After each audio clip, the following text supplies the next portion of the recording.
acceleration due to gravity? So what is acceleration due to gravity? So see in this figure, if any massive body means the body which contains mass, okay. So if any massive body freely falling into the earth's gravitational field, this dotted area represent the earth's gravitational field, that means this field represent the gravitational field of earth, okay.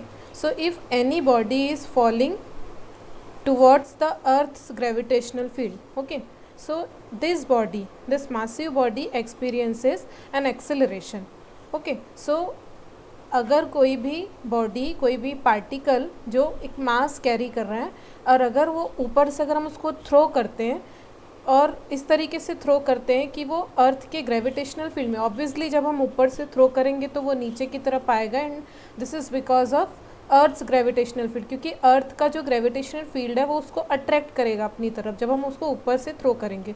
तो जब ये body को हम ऊपर से नीचे की तरफ थ्रो करते हैं, जब वो फ्रीली फॉलिंग बॉडी है, ओके, सो क्या होता है, अर्थ के ग्रेविटेशनल फील्ड में जब वो ऊपर से नीचे की तरफ थ्रो होती है तो उसमें क्या होता है, वो जो बॉडी होती है वो एक एक्सेलरेशन एक्सपीरियंस करती है, okay, and this acceleration is known as acceleration due to gravity और gravitational acceleration, okay. So if अगर कोई भी बॉडी है, अगर हम उसको ऊपर से थ्रो करते हैं, कोई वो नीचे की तरफ गिर रही है, और किधर गिर रही है, वो अर्थ के ग्रेविटेशनल फील्ड में आ रही है गिरते हुए, ठीक है, तो ये जो बॉडी है ये एक एक्सेलरेशन एक्सपीरियंस करती है, and this acceleration is known as acceleration due to gravity,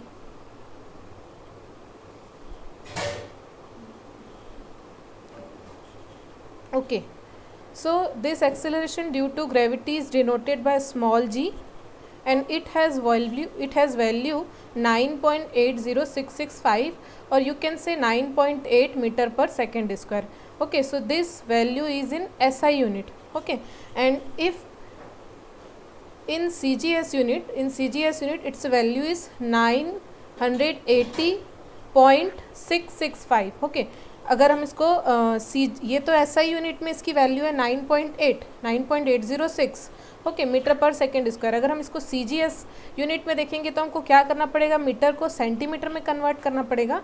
सो ये जो टर्म हो जाएगा ये आपका हो जाएगा 980 पॉइंट, यहाँ पे आ जाएगा आपका, सो 980.665 सेंटीमीटर पर सेकेंड स्क्वायर, ये वैल्यू CGS यूनिट में होगी, ओके। सो यहाँ तो मैंने सिर्फ SI यूनिट में ही लिखा है और ये आप लोगों को पता भी है, और अगर आपको CGS यूनिट में कन्वर्ट करना है तो आप मीटर को सेंटीमीटर में कन्वर्ट करोगे तो इस पूरे न्यूमेरिक वैल्यू को 100 से मल्टीप्लाई करोगे, okay. So this acceleration due to gravity has constant value, and this value g is independent of nature of falling object, that means अगर ये जो मासिव बॉडी है इसका मास आपका कुछ भी हो, ठीक है, तो ये इस बॉडी के नेचर से इंडिपेंडेंट है, मतलब इसका मास कम या ज़्यादा भी हो सकता है, छोटी बॉडी होगी, बड़ी बॉडी होगी, या हो सकता है ये प्लास्टिक की होगी, ग्लास की होगी, ठीक है, या कोई आयरन की, कोई दूसरे मटेरियल की भी होगी। तो मतलब क्या हो रहा है कि ये जो g की वैल्यू है ये जो भी ऑब्जेक्ट नीचे की तरफ गिर रहा है उसके नेचर से इंडिपेंडेंट है, मतलब उसकी मटेरियल से इंडिपेंडेंट है, उसके मास से इंडिपेंडेंट है,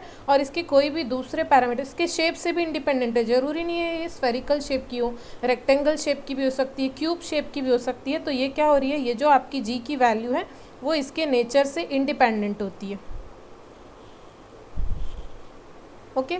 so the value of ji is independent of nature of falling object, and this value g is constant for all the positions near the earth surface. Suppose if this is the earth, okay, this is the earth, so near the earth surface, so this dotted area represents the surface of earth.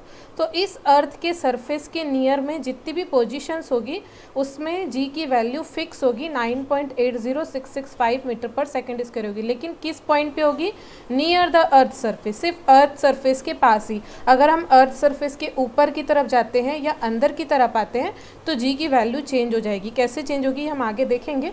So this value of ji is constant for all the positions near the earth surface, okay, and because G क्या है, acceleration है, और acceleration क्या है, एक vector quantity है, और अगर वेक्टर क्वांटिटी है so it has magnitude as well as direction. So magnitude तो ये हो गया नियर अर्थ सरफेस, इसका मैग्नीट्यूड फिक्स है, दैट इज़ 9.8.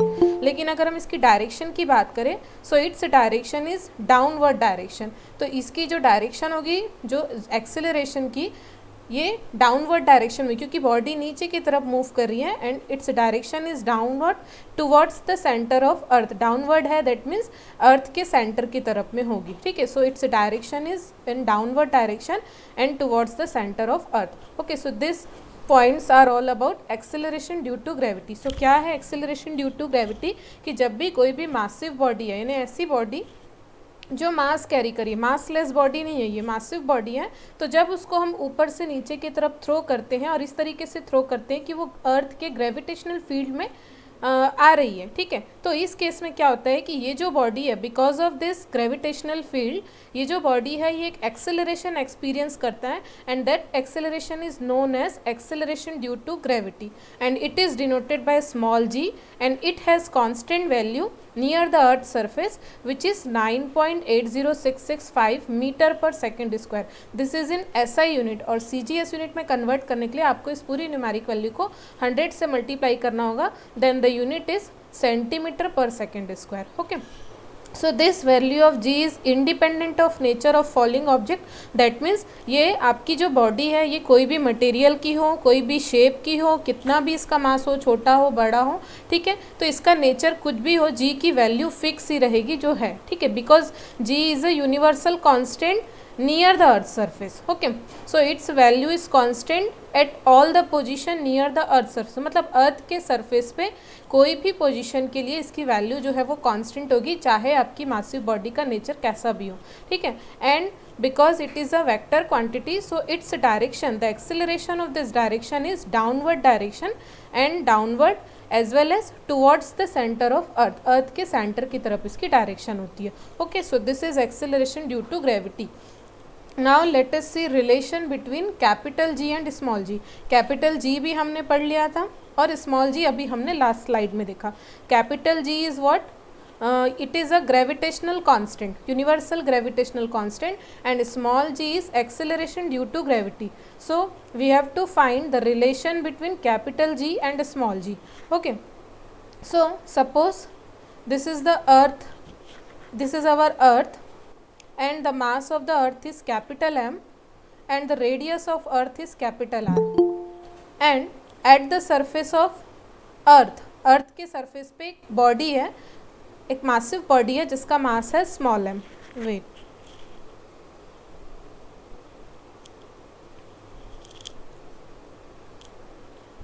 ओके, सो अर्थ के सरफेस पे एक मासिव बॉडी है जिसका मास है स्मॉल m.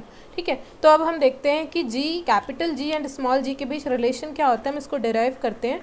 सो क्या हो रहा है, ये एक अर्थ है जिसका मास कैपिटल m है, इसकी रेडियस r है, और इस अर्थ के सरफेस पे एक स्मॉल m की छोटी सी बॉडी जो है यहाँ पे वो पुट की हुई, स्मॉल m का पार्टिकल है हम बोल सकते हैं. तो इस पार्टिकल पे दो टाइप के फोर्स लगेंगे. कौन कौन से फोर्स लगेंगे?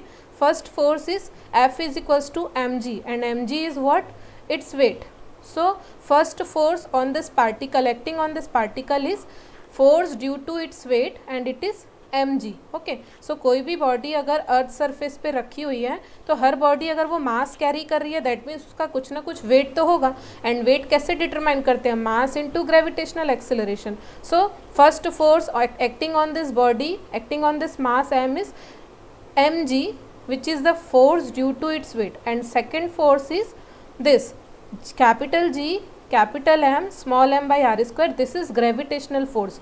gravitational force क्या होता है कि जो दो बॉडी होती है, ठीक है, तो दो बॉडी जब एक दूसरे से कोई एक डिस्टेंस पे सेपरेट है, तो यहाँ पे दो बॉडी क्या है, एक तो अर्थ है जिसका मास कैपिटल m है और एक ये हमारा पार्टिकल एक मासिव बॉडी है जिसका मास स्मॉल m है. और ये दोनों अगर हम इसको रेफरेंस पॉइंट मान के चले अर्थ के सेंटर को, तो ये दोनों के बीच का जो डिस्टेंस है वो कैपिटल आर है. So the gravitational force acting between this two body, that means earth and this massive particle is this G, capital M, small m by R square. ठीक है, ये हमने बहुत अच्छे से पढ़ लिया. अभी पिछली क्लास में। तो G capital M small m by R square, this is gravitational force. तो क्या हो रहा है, ये जो आपका मासिव बॉडी है इस पे दो फोर्स लग रहे हैं। पहला फोर्स है mg जो इसके वेट के कारण लग रहा है, और दूसरा फोर्स है G capital M small m by R square, ये ग्रेविटेशनल फोर्स है। ये ग्रेविटेशनल फोर्स कौन लगा रहा है इस पे, अर्थ। तो ये ग्रेविटेशनल फोर्स कैसे नेचर का होता है, अट्रैक्टिव नेचर का होता है। मतलब ये जो अर्थ है इस मासिव बॉडी को अट्रैक्ट कर रहा है नीचे की तरफ, ओके। और ये जो वेट है, तो किसी भी पार्टिकल का जो, किसी भी बॉडी का जो वेट होता है ये भी नीचे की तरफ ही लगता है, ठीक है। तो यहाँ पे क्या हो रहा है, ये दोनों फोर्स इक्विवेलेंट है, क्योंकि दोनों क्या है, डाउनवर्ड डायरेक्शन पे लग रहे हैं। मतलब इस वेट के कारण, यानी जो इस बॉडी का जो वेट है, दैट वेट गिव्स, आवाज नहीं आ रही, आवाज नहीं आ रही, वेट।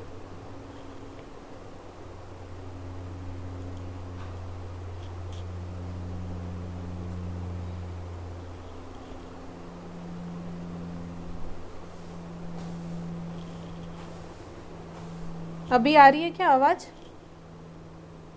हाँ मैम। ओके। और स्क्रीन भी विजिबल है ना, स्क्रीन विजिबल है ना? हाँ yes ma'am. Okay. So ma'am okay so हमने क्या देखा कि ये जो आपकी मासिव बॉडी है इस पे दो टाइप के फोर्स लग रहे हैं। First force is due to its weight, that is mg, and second force is gravitational force, that is this Gm by R square. Okay, so that means ये जो दोनों फोर्स है, किसी भी बॉडी पे जो वेट होता है वो भी डाउनवर्ड डायरेक्शन पे ही लगता है, ठीक है। और जो ग्रेविटेशनल फोर्स भी, अगर हम इस फिगर को देखेंगे तो ग्रेविटेशनल फोर्स भी डाउनवर्ड डायरेक्शन पे, that means towards the centre of अर्थ लग रहा है। मतलब ये दोनों फोर्स की डायरेक्शन सेम है। So we can say that the gravitational force is provided by weight of the object. मतलब ये दोनों फोर्स इक्विवेलेंट है, क्योंकि दोनों डाउनवर्ड डायरेक्शन पे लग रहे हैं। Okay, so this force weight of the object and this force gravitational force are equivalent, so we can equate these two forces mg is equals to g capital M small m by r square। both sides से अगर हम small m cancel कर देंगे, so हमको क्या मिलेगा, small g is equals to capital G capital M by r square, because small m cancel हो गया। Okay, so in this expression of g, this g and m, g into M is constant, because g क्या है, universal gravitational constant है, and m क्या है, mass of the अर्थ, अर्थ का मास है। अगर g भी कॉन्स्टेंट है एंड m भी कॉन्स्टेंट है, तो इन दोनों का जो प्रोडक्ट है, इन दोनों का जो मल्टीप्लिकेशन है, that is also constant. That means this quantity is constant, and if this quantity is constant, so we can replace this equal sign into the proportional sign, so we can write g proportional to, because this is constant, तो ये constant इस equal sign में आ गया, ठीक है। this so this g is proportional to 1 over r square। okay, so this is our required equation, that is g proportional to 1 by r square। okay, so let's see r क्या था, अभी हमने पिछले उसमें देखा था, r जो थी वो अर्थ की रेडियस थी। मीन्स ये जो g की वैल्यू है ये r पे डिपेंड कर रही है, अर्थ की रेडियस पे डिपेंड कर रही है। अगर अर्थ की रेडियस वैसे तो कांस्टेंट ही होनी चाहिए, बट एक्चुअली में क्या होता है, अर्थ जो है वो कम्प्लीटली स्फेरिकल नहीं होता और ये रोटेट भी करते रहती है, ठीक है। So earth actually the shape of the earth is not completely spherical, और अगर ये स्फेरिकल नहीं है कम्प्लीटली, दैट मीन्स इसकी रेडियस वेरी कर सकती है, और अगर रेडियस वेरी करेगा दैट मीन्स जी की वैल्यू भी वेरी होगी। So actually this is the shape of earth. Okay, कुछ इलिप्टिकल शेप टाइप का होता है अर्थ का शेप, पूरी तरीके से स्फेरिकल नहीं होता है। सो ये suppose this up point is north pole, this is south pole, okay, and this is east and this is west. Okay, so this north south east and west, तो this north to south region is called as polar region. Okay, इसको हम pole बोलते हैं, ये जो north to south वाला region होता है। Okay, so this is polar region, okay, and this east to west region, मतलब ये वाला जो बीच का रीजन है, this is called as equator. Okay, so ये हम ऐसा इसलिए पढ़ रहे हैं क्योंकि अर्थ का जो शेप है वो कम्प्लीटली स्फेरिकल नहीं होता। अगर कम्प्लीटली स्फेरिकल होता तो यहाँ पे कोई दो अलग अलग रीजन की ज़रूरत नहीं होती, वो तो सब तरफ उसकी रेडियस सेम होती। बट एक्चुअली में क्या होता है, इन एक्चुअल अर्थ का जो शेप होता है वो पूरी तरीके से स्फेरिकल नहीं होता, कुछ ऐसा एलिप्टिकल टाइप का होता है। तो ये जो रीजन होता है नॉर्थ टू साउथ डायरेक्शन वाला, this is polar region, and this region that means east to west direction वाला, this is equator region. Okay, so यहाँ पे हम क्या देख रहे हैं कि ये जो पोलर रीजन है इसकी जो रेडियस है, दैट मीन्स ये जो सेंटर पॉइंट से सरकमफेरेंस को जो ज्वाइन कर रही है, ये वाली जो वेक्टर है ये रेडियस है, यानी ये जो पोलर रेडियस जो है इसकी वैल्यू कम है क्योंकि ये छोटा है, ठीक है, ये माइनर एक्सिस पे आ रहा है इलिप्स के। और अगर हम इक्वेटर इस रीजन की बात करें, इक्वेटोरियल रीजन की, तो यहाँ पे क्या हो रहा है कि ये जो आपका इक्वेटोरियल रेडियस है ये वाली वैल्यू की पोलर रेडियस की कंपैरिजन में ज़्यादा है। ओके, सो अर्थ इस तरीके से होती है, ठीक है, पोल से ये फ्लैटेंड होती है, यहाँ पे ऐसा फ्लैट होता है, ठीक है, तो ये मैंने यहाँ पे बनाया है। तो इस फिगर को हम देख के बता सकते हैं कि ये जो आर ई है, आर ई क्या है, equatorial radius, okay, and R P क्या है, polar radius, okay. So are E की वैल्यू ग्रेटर होती है आर पी से, ओके।